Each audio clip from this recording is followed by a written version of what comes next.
Graças a Deus. Vamos entrar na presença de Deus. Ó Espírito Santo, em nome do Senhor Jesus, nós entramos na Tua presença, pedimos que o Senhor venha conduzir os nossos pensamentos, orientar o nosso coração de acordo com a Tua vontade. Pois é isso que nós queremos fazer, a Tua vontade, meu Pai. Nós cremos que o Senhor nos libertou para que nós pudéssemos servi-lo. E nós não podemos servi-lo sem fazer a Tua vontade. Não podemos servi-lo fazendo a nossa vontade. Então, eu peço que o Senhor, o Espírito Santo, venha dirigir os nossos pensamentos nesse sentido. Para a glória, louvor e honra do nome do Senhor Jesus. Amém. Graças a Deus. Podem sentar. O homem que ouve a palavra de Deus, o homem que ouve a palavra de Deus, é como aquele que sobre a rocha edificou, caíram as chuvas,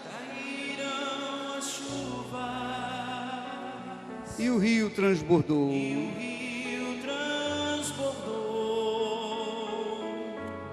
soprou o vento e enfureceu, mas ele firme sobre a rocha permaneceu. e aquele que ouviu a palavra de Deus, mas não viveu sobre areia construiu e sua vida destruiu. E aquele que ouviu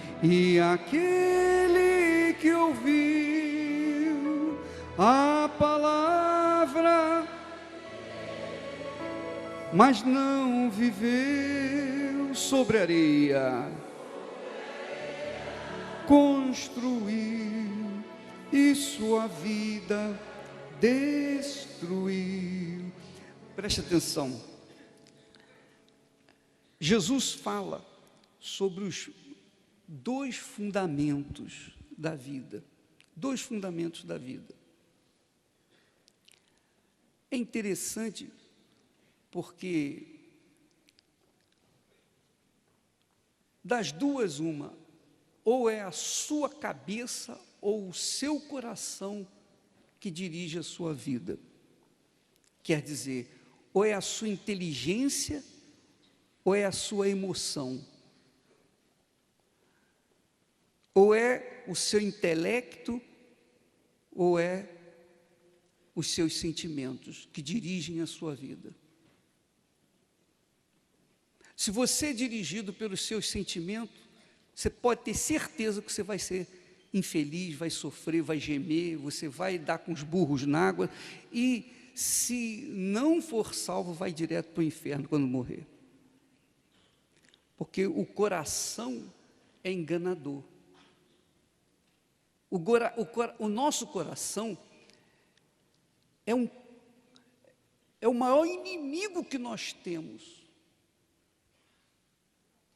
É pior do que o diabo. Ele é pior do que o diabo. O diabo usa o coração, mas o coração é enganador. Ele faz a pessoa se iludir, ele faz a pessoa se entregar, se render, pensando que é a melhor opção da sua vida. Aí você diz, Deus nos deu o coração, bispo. Nosso corpo tem um coração. Sim, mas o coração Ele não colocou na cabeça, Ele colocou o nosso coração no peito. E é a cabeça que tem que nos dirigir, a sua cabeça que tem que conduzir a sua vida. é a sua inteligência, é a sua razão. E Ele nos deu a razão, a inteligência, para a gente decidir o que nós queremos fazer da nossa vida.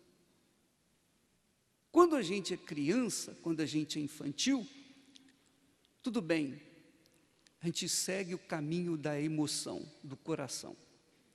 Mas quando a gente chega à idade adulta, que é a nossa idade, não tem escapatória, você não tem desculpa para dizer, eu não sabia. Você sabe o que é certo e o que é errado. A idade da razão dá a obrigatoriedade, a responsabilidade de você decidir para o certo ou para o errado. Porque você, como eu, nós todos temos uma consciência. E a nossa consciência lateja, ela mostra se nós estamos seguindo no caminho certo ou no caminho errado, não é verdade? O que é a fé? O que é a fé? A fé é você estar seguro, não, isso aqui eu tenho certeza que é a vontade de Deus. Então, você se lança de corpo, alma e espírito sem medo, porque você sabe que você está absolutamente de acordo com Deus. A sua cabeça está de acordo com a cabeça de Deus, seu pensamento de acordo com o pensamento de Deus. Então você sabe que aquilo é certo, então você não tem medo. Você vai encontrar problemas, você vai encontrar desertos, você vai encontrar tribulações, você vai encontrar o inferno, você vai encontrar o mundo, mas você sabe que lá na frente você vai vencer, porque você está certo. Você está vivendo dentro da justiça de Deus. E isso é que me confortava. Nos momentos mais cruéis, mais difíceis, dolorosos, mesmo revoltado contra as injustiças, mas eu sabia que lá na frente eu iria sair vitorioso. Por quê? Porque a palavra de Deus não pode mentir. Eu tinha optado, eu tinha escolhido em seguir a palavra de Deus, a vontade de Deus. Mesmo sendo falho, mas a minha cabeça, o meu pensamento, a minha atitude era com respeito a obedecer a palavra de Deus. Então, quando você obedece a palavra de Deus, minha amiga, meu amigo, você vai enfrentar o inferno inteiro, junto com o mundo, e você vai vencer. Porque você está andando com Deus. Andar com a palavra de Deus, andar de acordo com a palavra de Deus, é andar com Deus. É andar com Deus. Quando você anda com a palavra de Deus, isto é, quando você anda na obediência à palavra de Deus, não existe chance de você se dar mal. Não existe a mínima chance de você perder. Você vai vencer. Agora, se não andar de acordo com o pensamento dele, você pode ter certeza que você vai perder. Pode ter certeza. Assim, eu tenho essa fé. Assim como eu tenho certeza que se eu obedecer a palavra de Deus, eu vou conquistar, eu também tenho certeza que se eu desobedecer a palavra de Deus, eu vou me arrebentar. São duas certezas que há dentro de mim. A obediência vai me trazer resultado. A desobediência vai me trazer dor de cabeça, vai me trazer problema. Eu vou perder. Compreendeu o que eu estou falando? Quem decide isso? É você? É a igreja? É o pastor? É Deus? Quem decide isso? Quem decide somos nós. Não é Deus, não. Não é o Espírito Santo que decide, não. O Espírito Santo coloca essas duas opções. Olha, aqui, esse é o caminho. Então você tem você tem essa maturidade, você tem essa consciência. Você pode ser uma pessoa que nem se converteu, ou melhor, converteu e nem foi batizada com o Espírito Santo, ou não se converteu, mas você sabe o que é certo e o que é errado. Ou não sabe? Ou não sabe? Diga que não sabe. Duvido que você não sabe. Você sabe o que é certo e o que é errado. E se você opta pelo que é errado, você vai colher os frutos. Eu costumo dizer que nós vamos arrebentar. E vamos arrebentar. Não vamos arrebentar porque nós merecemos. Nós vamos arrebentar porque nós estamos na palavra de Deus. Nós caminhamos de acordo com a palavra de Deus. Jesus disse com clareza, com muita clareza, duvido que haja alguém que não entenda isso. Todo aquele, pois, que ouve estas minhas palavras e as pratica, será comparado ao homem prudente. O que é o homem prudente? O que é o homem prudente? O homem prudente é aquele que edifica a sua casa sobre a rocha. E para edificar a casa sobre a rocha, leva mais tempo, é mais difícil, é mais trabalhoso, é mais caro, mas em compensação, quando a casa está pronta, não tem como derrubá-la. Vêm as chuvas, vêm os problemas, as dificuldades. Se você alicerça a sua vida sobre a rocha, que é Jesus, Jacó, lá no deserto, sozinho, ele encontrou uma pedra onde ele colocou a cabeça. Dormiu com a sua cabeça naquela pedra. Aquela pedra representava Jesus. Aquela pedra lhe trouxe um sonho. Ele via anjos subindo numa escada até o céu e descendo. A cabeça dele estava na pedra, na rocha. Jesus é a pedra angular, onde a sua cabeça tem que estar permanentemente. Quer dizer, você ouve a voz dele, a palavra dele e pratica. Então você constrói a sua vida, a sua casa, a sua família, o seu lar na rocha. Vem o que vier, não tem problema. Lá na frente você vai sorrir, você vai conquistar. Amém? E preste atenção, eu não estou falando lá na frente com respeito à vida eterna, não. Isso é certo, não tenho dúvida. Eu estou falando com respeito aos problemas que você vai enfrentar aqui na terra. Não importa, você vai vencer. Então diz ele, o homem prudente edificou a sua casa sobre a rocha. Caiu a chuva, transbordaram os rios, sopraram os ventos e deram com ímpeto naquela casa, que não caiu, porque fora edificada sobre a rocha. Quer dizer, você pensa, usa a sua vida, o seu ser, você constrói a sua vida sobre a palavra de Deus, não sobre um filósofo, não sobre um fulano que escreveu um livro, nada disso. Você escreve a sua história em cima da palavra de Deus. Quer dizer, ouve e pratica. E todo aquele, diz ele, e todo aquele que ouve estas minhas palavras e não as pratica, será comparado ao homem insensato, que edificou a sua casa sobre a areia. Edificou a sua casa sobre a areia. Ouve as minhas palavras, mas não pratica. É comparado a um homem insensato que edificou a sua casa sobre a areia.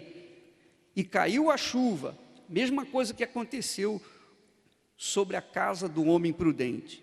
Transbordaram os rios, a mesma coisa que aconteceu com o homem que construiu sobre a rocha. Sopraram os ventos, a mesma coisa, e deram com ímpeto contra aquela casa.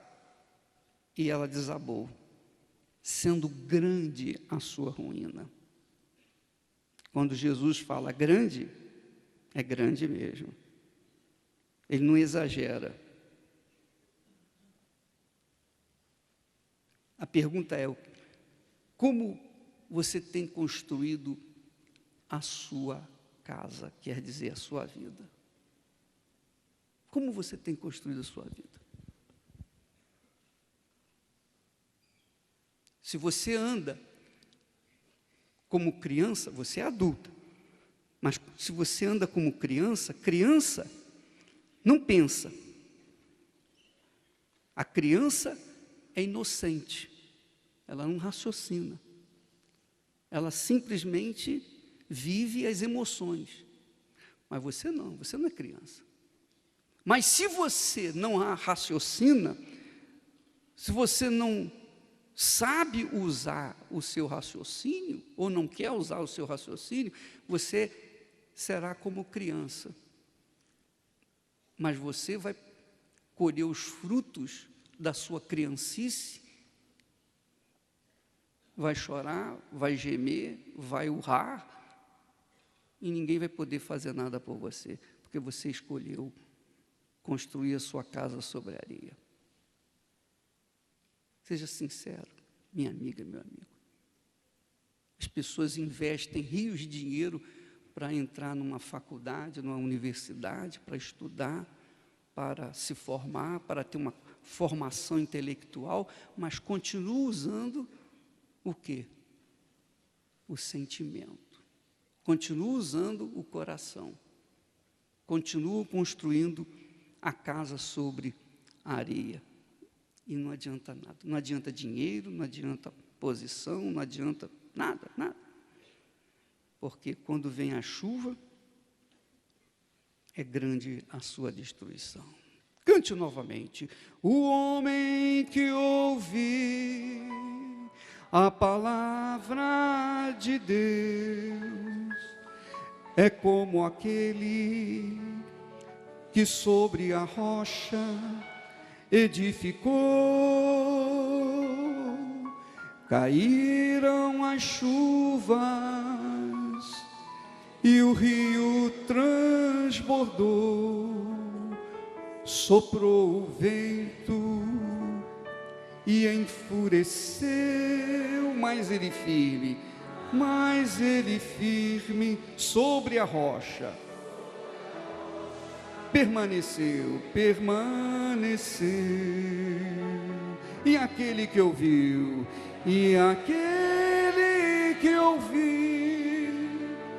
a palavra de Deus, mas não viveu, sobre areia construiu, e sua vida destruiu. E aquele que ouviu,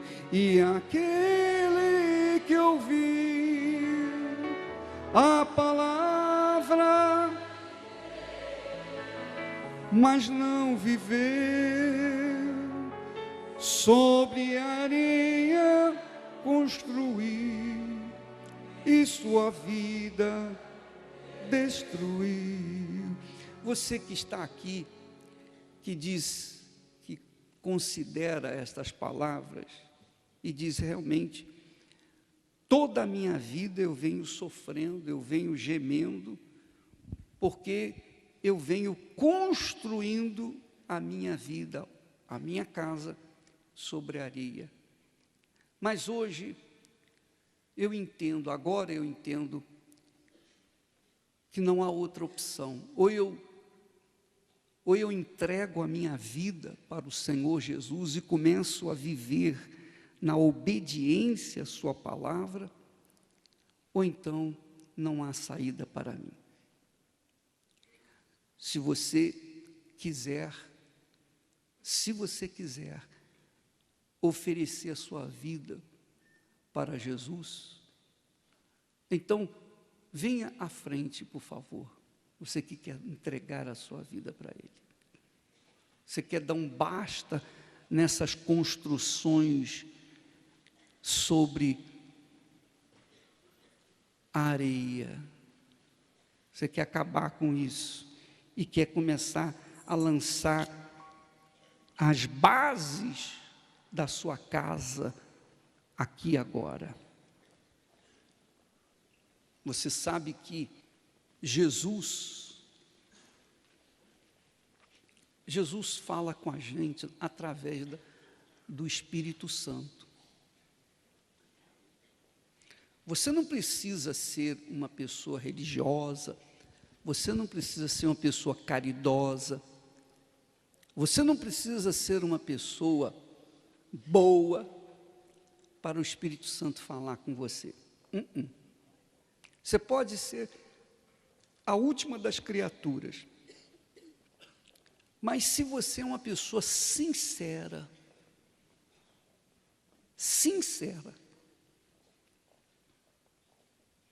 uma pessoa que não é fingida, não é hipócrita,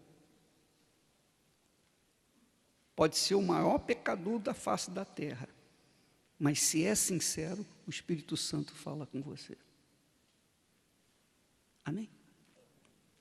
O Espírito Santo fala com as pessoas sinceras e humildes. Humildes que quer dizer, não é pobre não. Pobre não significa que seja humilde. Eu conheço muitos pobres que são cheios de orgulho, não é verdade? Você também é ou não é?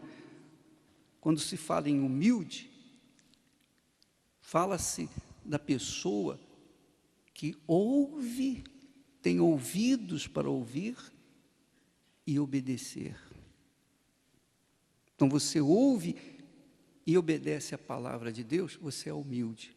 Se você ouve e não obedece, você não é humilde. Então, o Espírito Santo fala com você. E eu creio, eu tenho certeza que Ele não está chamando você para ser um crente, para ser um religioso. Ele não está chamando você para ser um carola. Ele está chamando você, sabe para quê? Sabe para que Deus chama você? Sabe? Sabe por que você está aqui na frente? Porque o Espírito Santo tocou em você. E sabe por que Ele está te chamando? Sabe? Para que você venha servi-lo. Amém? Amém? Ele está chamando você do mesmo jeito que um dia me chamou, para servi-lo. Para servi-lo, para ser um servo dele, para obedecê-lo, para andar em comunhão com ele. Então não importa o montante de pecado que você tem, Jesus perdoa você agora, porque você não pode servi-lo na imundície. Ele tem que te dar uma limpeza, uma lavagem. Ele tem que purificar você para que você possa andar com Ele. Amém, pessoal? Entendeu o que eu estou falando? Sim ou não? Você tem que estar puro, para poder andar com Ele. E para que você possa ser puro, Jesus lava você. Ele perdoa os seus pecados. Amém? Feche os seus olhos, em nome do Senhor Jesus. Ó Deus, eu oro em favor dessas pessoas. Eu peço que o Senhor, Espírito Santo, venha completar a tua obra na vida delas agora. Elas raciocinaram, elas usaram a razão, elas usaram a inteligência, elas descobriram que a vida delas é um desastre, tem sido um desastre, porque elas têm construído a vida delas sobre areia. Essa é a realidade. Mas agora, nesse momento, elas decidem ouvir e praticar a tua palavra. Elas descobriram como vão construir suas vidas a partir de agora. Então, Espírito Santo, venha ajudá-las, instruí-las, inspirá-las, para que elas possam lançar as bases, as sapatas da sua construção. Eu te peço em nome do Senhor Jesus, meu Pai, e elas sejam livres do passado, sejam livres de tudo que fizeram de errado no passado, e sejam a partir de agora integradas no teu corpo, ó Jesus, no teu corpo, para que possam te servir, para que possam ser um membro do teu corpo, para servi-lo pelo resto da eternidade, a partir de agora, em nome do Senhor Jesus, amém, e graças a Deus, amém? Então, veja só, vocês estão entregando a vida de vocês para Jesus. Então, a primeira coisa que vocês têm que fazer, de acordo com a palavra dele, primeira coisa que vocês devem fazer, é buscar o batismo nas águas. Batismo nas águas. Aí, quando você se batizar nas águas, você está cumprindo o primeiro mandamento, a primeira obrigação que Jesus te dá, primeiro dever de casa. Ele disse, quem crê, ele falou para os discípulos, ide por todo o mundo e pregai o evangelho a toda criatura. Quem crer, vocês creram, vocês acabaram de crer, não é verdade? Quem crer, disse Jesus, e for batizado, será salvo. Amém? Então, a primeira coisa que você tem que fazer é ser batizado nas águas. Mas, ô bispo, eu já fui batizado. Não quero saber o que aconteceu no passado. Passado para mim não existe, existe o presente para frente. Então você vai seguir daqui para frente. Amém? Entendeu o que eu estou falando? Não fique pensando no passado, porque a sua vida vai começar a partir de agora. E quem anda pela fé, anda para frente, não olha para trás. Compreendeu o que eu falei? Vou repetir. Quem anda pela fé em Jesus, não olha para trás, só olha para frente. Então olha para frente, a partir de agora. Deixa o que passou, passou, e começar a partir de agora. E o batismo nas águas, daqui a pouco, se você quiser batizar, nós vamos ter gente aqui para batizá-los. Tá bom? Podem sentar em nome do Senhor Jesus. Olha o novo Israel. Cante com fé, pela fé, descendente de Abraão, um povo remido na terra,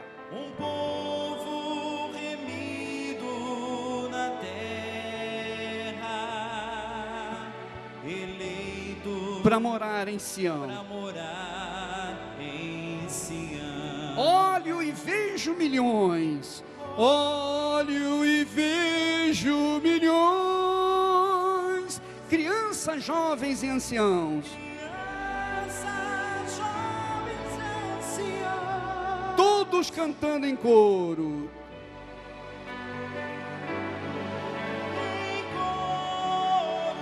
Os acordes de uma nova canção.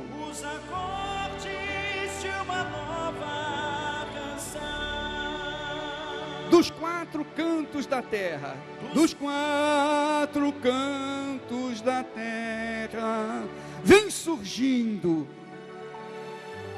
os batalhões, vocês, os batalhões, o novo Israel vem cantando.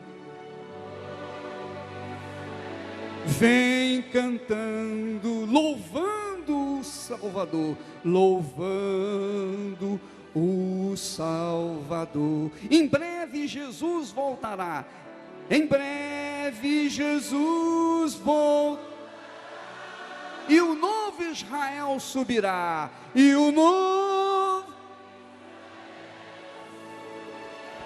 A jornada foi longa e difícil, foi longa e difícil,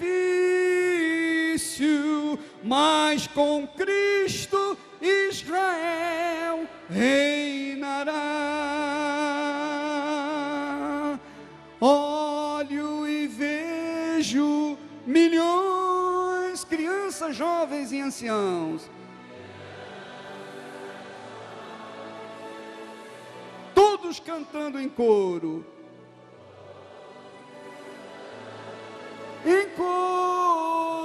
os acordes, de uma nova canção. Deixa eu falar para vocês uma coisa maravilhosa, magnífica, grandiosa. Não sei se você vai perceber, mas vamos procurar dar algumas informações para você cantar esse hino com força, com fé, com coragem. Você sabe que, preste atenção, quando o povo de Israel saiu do Egito, porque ele estava se dirigindo à terra prometida, passando pelo deserto, Deus ordenou que se construísse o tabernáculo. O tabernáculo era algo móvel, que tinha que ser sempre montado e desmontado, montado e desmontado.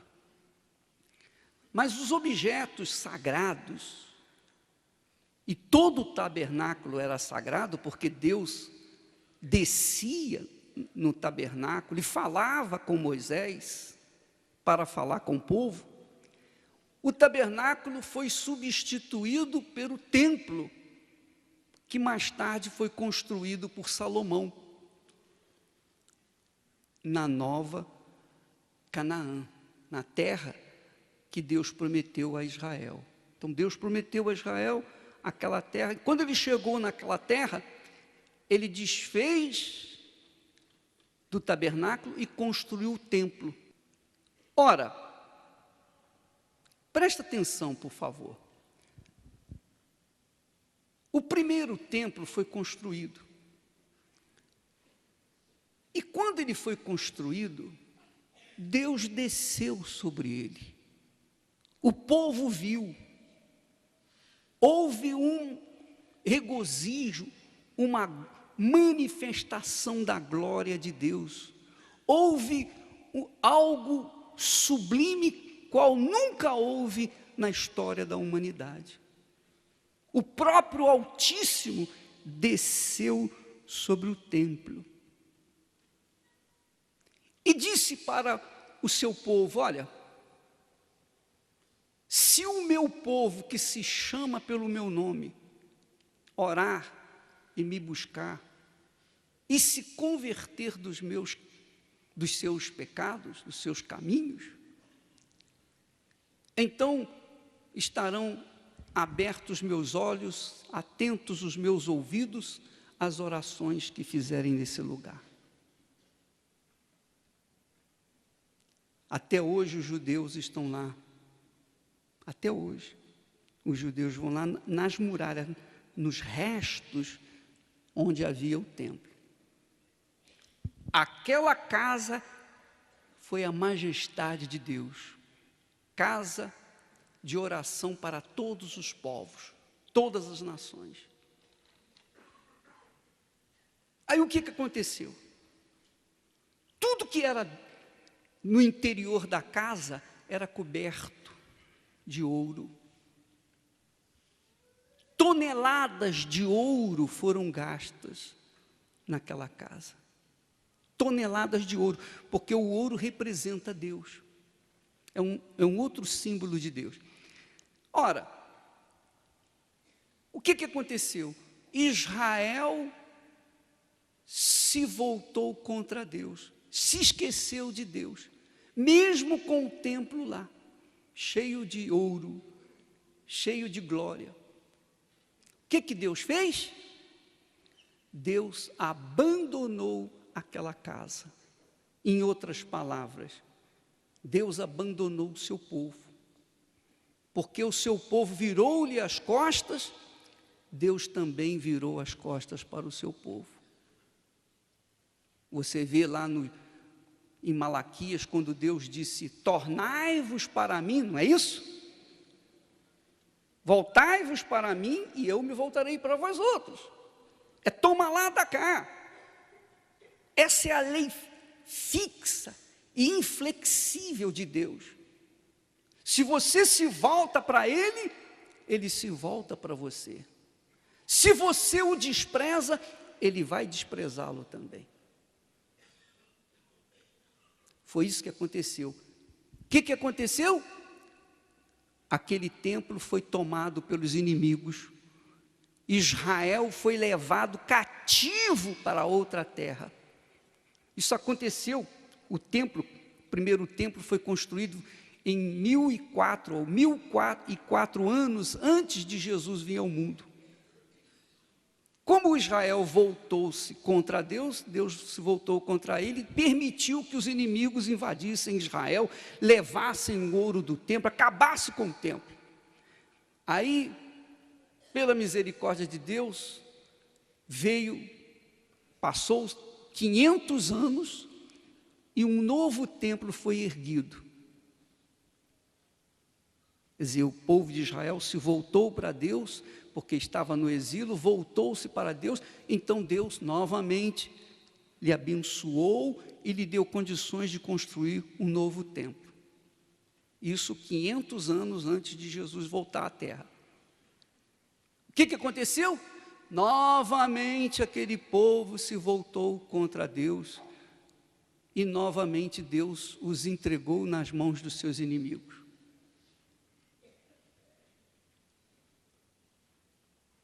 Quando foi na época de Jesus, um pouco antes de Jesus vir ao mundo, veio Herodes, que era um intermediário entre os romanos e os judeus, e ele ficou cuidando de Jerusalém. Então, ele construiu o templo, o terceiro templo, para agradar os judeus. Mas esse homem chamado Herodes, ele construiu para ter bons olhos, receber os bons olhos dos judeus. Mas era um homem sanguinário, porque esse mesmo homem, Herodes, quando Jesus nasceu, e ele, sabendo pelos magos que o rei dos judeus estava chegando, ou tinha nascido, com medo de perder o seu cargo, o que ele fez? Ele mandou matar todos os meninos da idade de 2 anos para baixo. Todos os meninos, quem nascia menino, o soldado ia e passava o fio de espada. Quer dizer, o homem sanguinário, perverso, endemoniado, construiu o templo sozinho. Esse homem, depois teve o seu filho, que também chamava-se Herodes, que veio matar João Batista, cortar a cabeça de João Batista. Além dele, além de Herodes, nós tivemos a direção do templo, a administração do templo, sob os ombros de Caifás. Caifás era o sumo sacerdote. Esse Caifás foi o mesmo que mandou prender Jesus e o julgou e o condenou à morte. Então, o que aconteceu? as duas pessoas envolvidas no templo, no terceiro templo, eram pessoas altamente endemoniadas, perversas, que tinham sangue nas mãos, tanto Herodes quanto quem? Caifás. O templo foi construído por pessoas que tinham sangue nas mãos. Mesmo assim, Jesus ensinava diariamente naquele templo. Mesmo assim, Jesus se aborreceu com os cambistas, com as pessoas que estavam vendendo, negociando dentro do templo, e não permitia que se carregasse algum utensílio dentro do templo. Quer dizer, mãos sujas de sangue construíram o templo, o terceiro templo. Mesmo assim, Jesus honrou esse templo e o chamou de casa de meu Pai. Amém? Ele disse, não fazeis da casa de meu Pai covil de salteadores. Você está acompanhando? Jesus honrou com a sua presença constante, diária, lá no templo feito por mãos sanguinárias. No ano 70, vieram os romanos, derrubaram o templo, acabaram com tudo. E Deus não permitiu que se fosse construído um novo templo lá. Mais tarde, bem mais tarde, vieram os muçulmanos e construíram lá uma mesquita que está até hoje. A mesquita, você vê em Jerusalém, você não viu aquela cúpula redonda? É onde está exatamente o local onde estava o templo de Deus. E os judeus estão ávidos, desesperados para construir o templo, mas eles não podem construir o templo em qualquer lugar de Israel ou de Jerusalém, só pode ser naquele lugar. Mas naquele lugar, eles nem são permitidos colocar os pés. Eles não podem nem colocar os pés naquela área, porque pertence aos muçulmanos. É a velha Jerusalém, uma Jerusalém pequenininha, mas que só entra muçulmanos. Judeus não podem entrar lá. Então a briga que tem hoje lá vai ser permanente até a vinda de Jesus. Não vai ser possível construir o templo lá. O que quer dizer? Qual é a minha leitura? Deus teve paciência, primeira vez construiu, e eles se voltaram contra Deus, então foi destruído o primeiro templo. O segundo templo foi construído, mas se voltaram contra Deus, foi destruído pelos inimigos. O terceiro templo foi construído, Jesus viu e disse, não vai ficar pedra sobre pedra. E depois veio, realmente aconteceu exatamente conforme ele falou. Por que ele fez isso? Deus disse, então não vai ter mais templo. Agora, Deus está nos dando esse local, esse templo, que nós o chamamos de Templo de Salomão. Eu pergunto a vocês, como são as mãos que estão construindo este lugar? São sanguinárias? Sujas de sangue? Sim, são sujas de sangue, sim. São sujas de sacrifício de cada um de nós.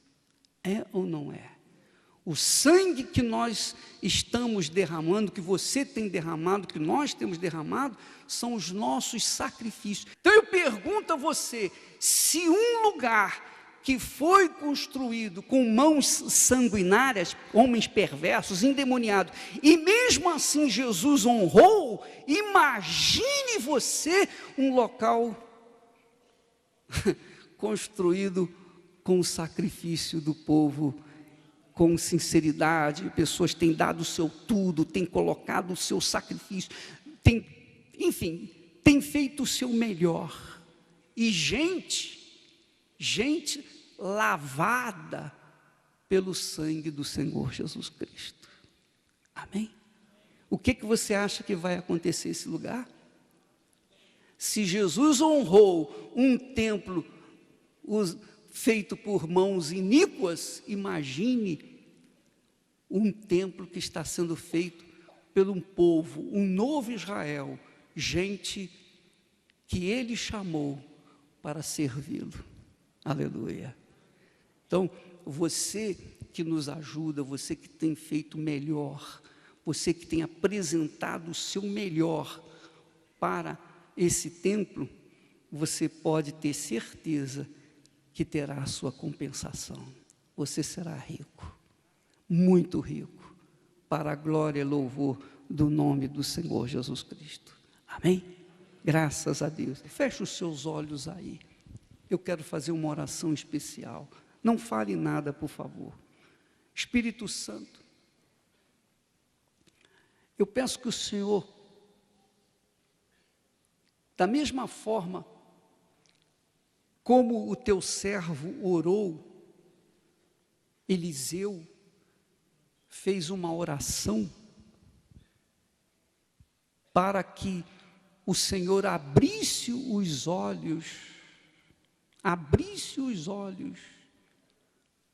do seu servo, para que ele visse a grandeza do Senhor dos exércitos. Quando aquele servo chegou trazendo a notícia, os inimigos vêm ferozes com armas para destruir tudo, e o teu servo, o profeta, disse: Senhor, abra os olhos desse rapaz para que ele possa ver. E quando ele teve os olhos espirituais abertos por ti, meu Pai, ele pôde contemplar um número incrível de anjos poderosos ao redor do seu servo. Meu Pai, eu peço que essas pessoas tenham essa visão agora, a visão da glória de Israel, aqui neste lugar. O Senhor escolheu o Brasil, o Senhor nos escolheu, o Senhor nos chamou de trás das malhadas, o Senhor chamou mulheres e homens desprezíveis, desprezados, sem nenhuma expressão, sem nada, absolutamente nada para apresentar. E o Senhor os transformou em homens de bem. O Senhor os tirou da criminalidade, dos vícios, das drogas, da vida desgraçada. O Senhor os tirou do túmulo para fazê-los assentar-se ao lado de príncipes, para que então pudesse, com suas mãos santas, sagradas, com seus sacrifícios, construir a casa do sacrifício, a casa do sacrifício. Então eu peço que o Senhor abra os olhos do teu povo, os olhos espirituais, para que ele tenha entendimento, para que ele tenha visão real, perfeita, do que representa o templo de Salomão, nos dias de hoje. Em dias onde o amor está cada vez mais frio, em dias de violência, de criminalidade, em dias de desordem. Nós estamos vivendo, meu Pai, na casa de César, isto é, estamos vivendo em Sodoma, em Gomorra, e estamos anunciando a tua justiça, a tua salvação, anunciando o teu evangelho, o teu reino para os povos, todos os povos. E então o Senhor nos dá essa direção, essa inspiração na construção de um lugar especial, para que todos os povos, povos de todas as nações da terra, de todo o planeta, venham te adorar, venham te glorificar, venham te exaltar, venham ver a grandeza do Senhor. Ó poderoso de Israel, abra os olhos deste povo, para que então ele venha se esforçar ainda mais, para que nada, absolutamente nada, venha faltar nessa construção. Em nome do Senhor Jesus eu te peço, meu Pai, agora mesmo, se você quiser, vem aqui à frente, em nome do Senhor Jesus. Oh, que doce paz em minha alma se faz, quando estou orando ao Senhor. Vejo bem junto a mim, vejo bem junto a neste lindo jardim, neste lindo, a presença do meu Salvador. Canto em meu coração, uma linda canção, uma linda, que transborda de glória, aleluia, transborda de glória, aleluia. Quem me dera ficar para sempre assim, para sempre, com Jesus, neste lindo jardim. Ó Espírito Santo, aproveitamos este momento tão bonito, tão solene, tão glorioso, quando o teu povo pode ver a tua glória já manifestando naquele lugar. Ó Santíssimo Pai,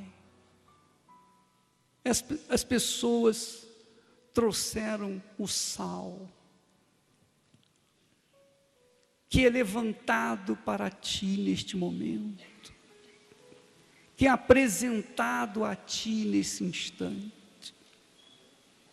Jesus, se a gente faz a melhor comida do mundo, mas se falta sal, ela se torna sem graça, sem gosto, sem nada. O sal é bom quando usado na medida certa, porque até na comida, até a própria comida exige a quantidade exata.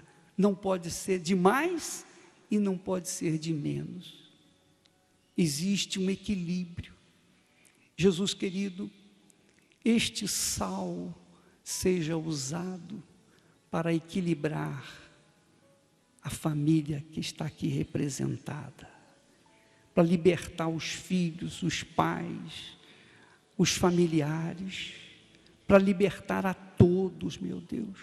Este sal sirva como elemento do Espírito Santo, como ferramenta do Espírito Santo, para arrancar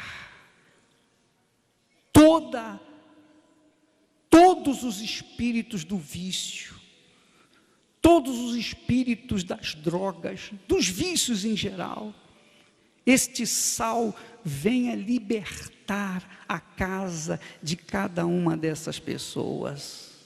Este sal venha servir como a água que o Senhor fez sair, nascer da rocha lá no deserto. Esse sal seja como o maná que desceu do céu e alimentou o seu povo no deserto. Este sal seja como as cordonizes, a carne que o Senhor enviou para o teu povo no meio do deserto. Este sal, meu Deus, venha dar sabor a esta casa, a esta família, a este lar, a este chefe de família, a esta chefe de família. Venha, meu Deus, usar este elemento para libertar os filhos, para libertar os pais, para libertar toda a família de todos os espíritos do inferno, ó poderoso de Israel, e faça vir a paz, a fé, meu Senhor, a fé que traz paz, venha agora sobre essa gente. Ela tem a fé para crer que vai acontecer exatamente como ela está determinando, porque a partir de hoje, meu Pai, cada refeição, cada almoço, jantar que for usado com este elemento, meu Deus, venha trazer salvação, libertação, cura para toda a família universal do reino de Deus, porque é como o Senhor disse: abençoarei o vosso pão e a vossa água, e retirarei do vosso meio as enfermidades. Ó Deus, usa este sal para curar, para libertar, para salvar, para transformar, para mudar a vida dessa gente, porque o Senhor é o Deus vivo, e o Senhor é glorificado por aqueles que estão se levantando do túmulo, meu Pai, que saem dos túmulos. Então glorifica o teu nome na vida deste povo poderoso de Israel. Ó meu Deus, dá visão, entendimento, dá o Espírito Santo agora, para que toda esta gente venha entender o propósito do templo de Salomão, e venha curtir, meu Pai querido, o teu Espírito, e venha ser instrumento do teu Espírito, porque sabemos que o Senhor nos chamou, sabemos que o Senhor nos libertou, sabemos que o Senhor nos tirou das trevas para poder servi-lo, e aqui estamos, ó Deus, te servindo. Sejam abençoadas todas as pessoas que aqui se encontram, ninguém saia daqui de mãos vazias, ninguém saia daqui da mesma forma como entrou, ninguém saia daqui com os mesmos pensamentos, mas o teu Espírito, meu Pai, fale, convença, faça a obra, meu Pai, que nós não podemos fazer, que o teu nome seja glorificado na vida desta criatura, em nome do Senhor Jesus. Se eu tivesse a palavra capaz de explicar, quão glorioso é o poder de Deus, é o poder de Deus, só provando o maná é que podes cantar,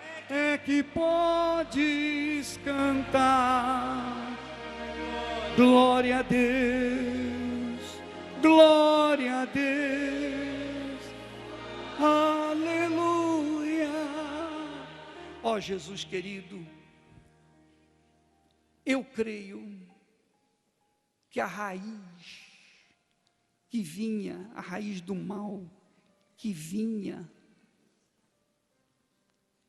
reproduzindo frutos do inferno, já foi queimada, porque um novo pensamento foi adquirido, uma nova semente, para que haja um novo fruto, uma nova vida. Ó soberano de Israel, seja quebrada toda maldição, como servo teu, ministro da tua palavra, e na unção do teu Espírito. Da mesma forma como Moisés determinou a bênção, nós determinamos a bênção para o teu povo.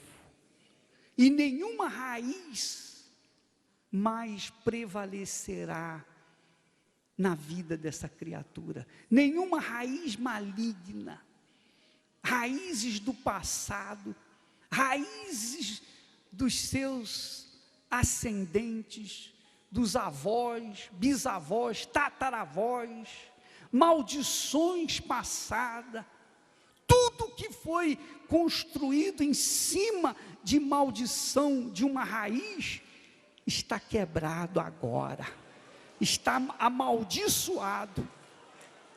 A raiz do mal está amaldiçoada, a raiz do mal está amaldiçoada, queimada, assim como Jesus amaldiçoou aquela figueira e ela secou, na mesma hora a raiz foi quebrada, queimada, destruída, amaldiçoada.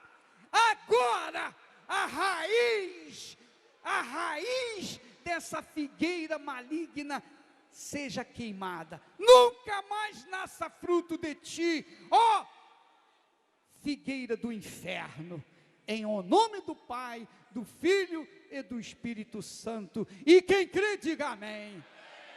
Graças a Deus. Deus abençoe a todos.